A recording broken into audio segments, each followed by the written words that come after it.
Hi, we are in Rosehill Cemetery of Chicago, Illinois, and we are going to visit our Lloyd ancestors, Bartholomew Frederick Lloyd and Mary Ann Bull, our four times great-grandparents. Now, they had five children, Mary Ann, who married George Chacksfield, Horace, Agnes, little Charlie, and Emily Lloyd.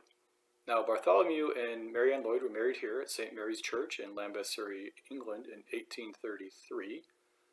In about 1849, they emigrated to America. Now, the Lloyds go back as far as the year 1200 with this fellow here, Floyd, known as the Wolf of North Wales. And their family continued throughout all of England as a very prominent family. They were ministers, professors, educators, lawyers, representatives of the king, members of parliament, and they're all itemized here in the Landed Gentry of Ireland by Sir Bernard Burke. So the Lloyds, they lived in various places throughout the United Kingdom: London, New Ross, Ruddock, Dublin, Edinburgh. And our line comes from the area of New Ross, which is by County Wexford, Ireland. Now, Bartholomew Frederick Lloyd, or B.F. Lloyd as we call him, he owned a stationery business in Edinburgh, and he did silver etchings. This one's for John Walter Award in 1846 for his book History and Antiquities. He also did cartography. This is a map of modern Asia Minor that he did in 1848. This one here is of Switzerland that he also did in 1848.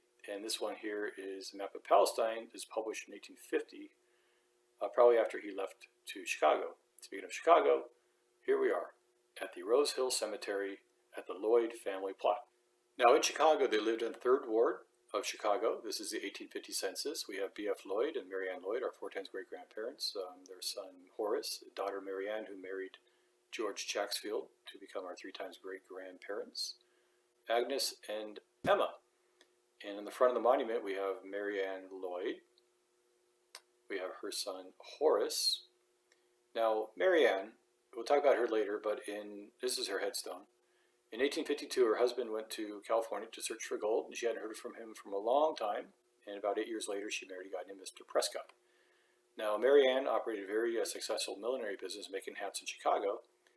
And she thought Mr. Prescott just married her for her money, so she put all of her money into a trust for her daughter.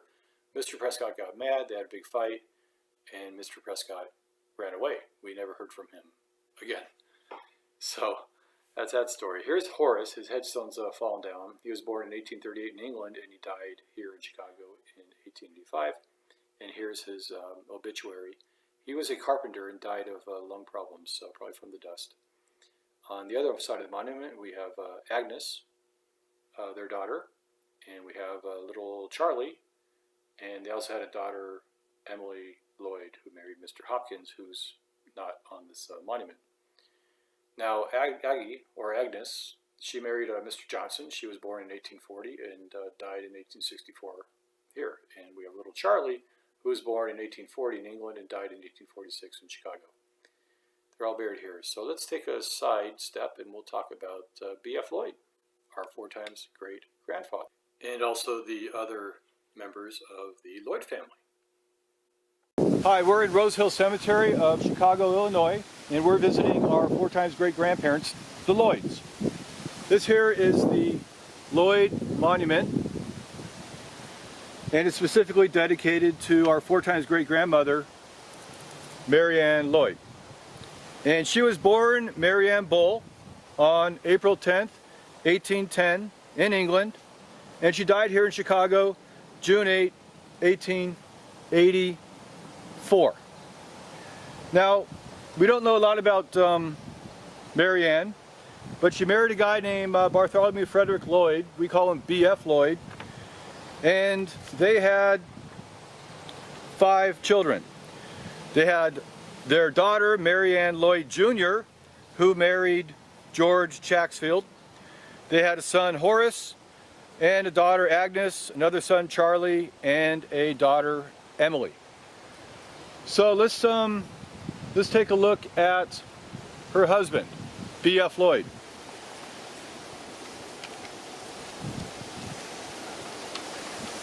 This is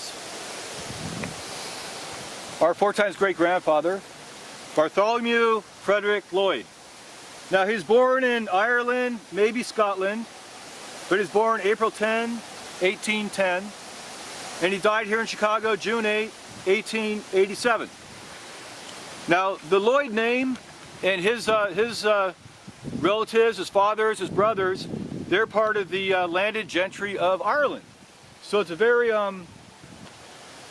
prominent, a very prodigious name in Ireland and also Scotland. And while all his brothers and his cousins went on to higher education in college, BF here was kind of a reckless boy.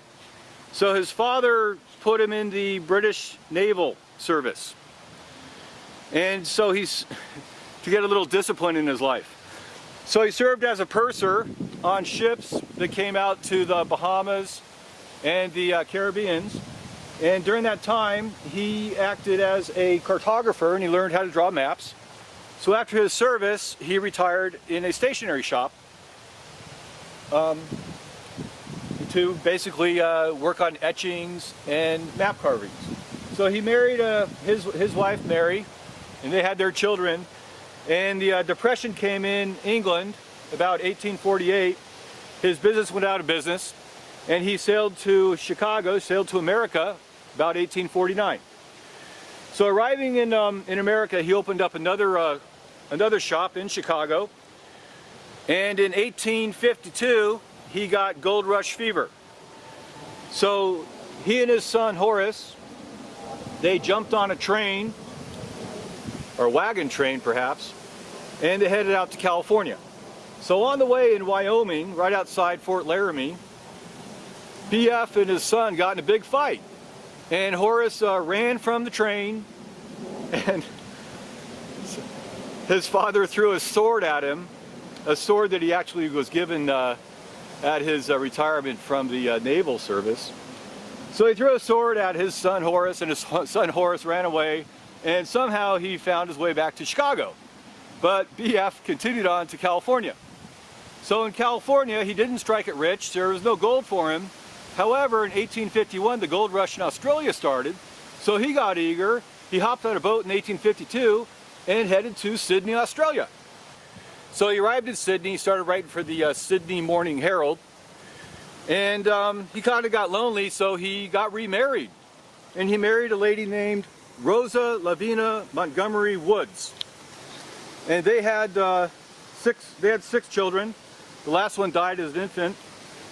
However, people from England were coming out to Australia for business and for gold, and he knew he was going to be found out. So he changed his name to Frederick Dalton.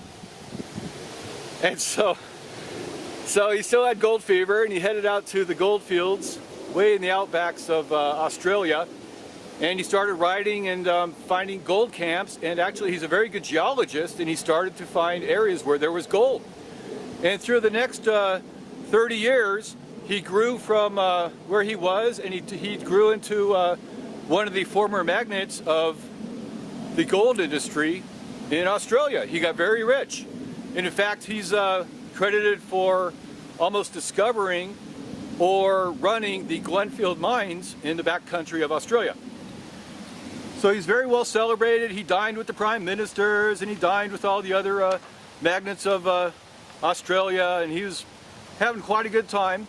But one day in 1881, he just disappeared.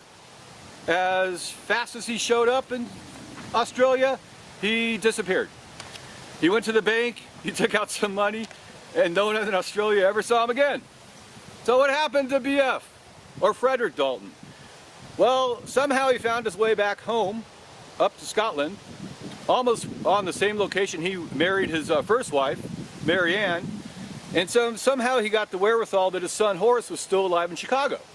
So he hopped on a boat, he came to Chicago, and in 1882 he knocked on the door at 10 South Ann, and Mary, his wife, answered the door. She didn't know who it was because he looked pretty bad at the time. He had his eye was swollen, a patch on his eye, he's scarred up, and his limbs were bad. He had a bad habit of falling off of horses, so he was in pretty bad shape. But they figured out who he was, and they were reunited. in Chicago. So they lived a couple more years until he died in 1886, and he was buried here. Now, I'll tell you a little story here. His daughter, Ann Lloyd, was 18 years old when she married George Chacksfield to become our 3 times grandparents. And I don't think Ann liked her dad very much, because he kind of split town. He never talked to them or wrote anything, and he magically shows up 30 years later. So you'll notice on the headstone, or the family monument, BF isn't there. And Ann, the daughter, was responsible for putting this tribute to her mom, Ann Lloyd. But later on, perhaps, she got the one for her father, Bartholomew Frederick Lloyd. So that's the story of our Lloyds. We got Ann from England, and we got Bartholomew Frederick Lloyd, the reckless man, maybe a little insane, who was the gold searcher in California and Australia with 2 families, and coming back here to Chicago, where we find them today. Hope you like that story. So let me tell you about the real story of Bartholomew Frederick Lloyd, aka Frederick Dalton, and his life in Australia. So he shows up in 1852 and he meets Rosa Lavina Montgomery Woods, and he marries her in 1856. She's 18 and he is 46. Now Rosa Lavina is the illegitimate daughter of 2 convicts, is a theory that goes around in circles. And the convicts, of course, came from England as deportees. Now, Frederick Dalton, or BF, he wrote for the Sydney Morning Herald. Here's 1858 of his visit to the Bonu and Fairfield goldfields. And in 1866, here's his discovery of a new field called the Wool's Run in Wadden Mountains, when he was acting as police magistrate for the goldfields. And here's another one at Glenfield Mine, where he was the magistrate. And here we are, 1875, Mr. Warden Dalton's report on the Billabong goldfield. And here we have Mr. Dalton, the police magistrate of Forbes. The seat of the table was quite a number of magistrates, so he's quite a renowned and popular person. 1877. And finally, 1881, he disappears. Disappearance of Frederick Dalton. Government notice seeking information on Dalton's whereabouts. He just disappeared. No one saw him again. But he did show up in Chicago. In the Boston Herald, the Chicago Tribune, and other newspapers advertised this wonderful story of Mr. B.F. Lloyd showing up after 33 years, knocking on his wife's door at 10 Ann Street. And he told the story of how he found his way to the South African diamond mines and led a caravan up to Cairo, and then he fled to Alexandria for safety, then on to Malta, and then to Baltimore, and then to Chicago, where he looked up his son Horace in the newspaper, found out where they were living, went to Chicago, knocked on the door, and Ann answered. And that is the story of Bartholomew Frederick Lloyd, aka Frederick Dalton, and our Lloyd family of Chicago. I hope you enjoyed the story. Thank you.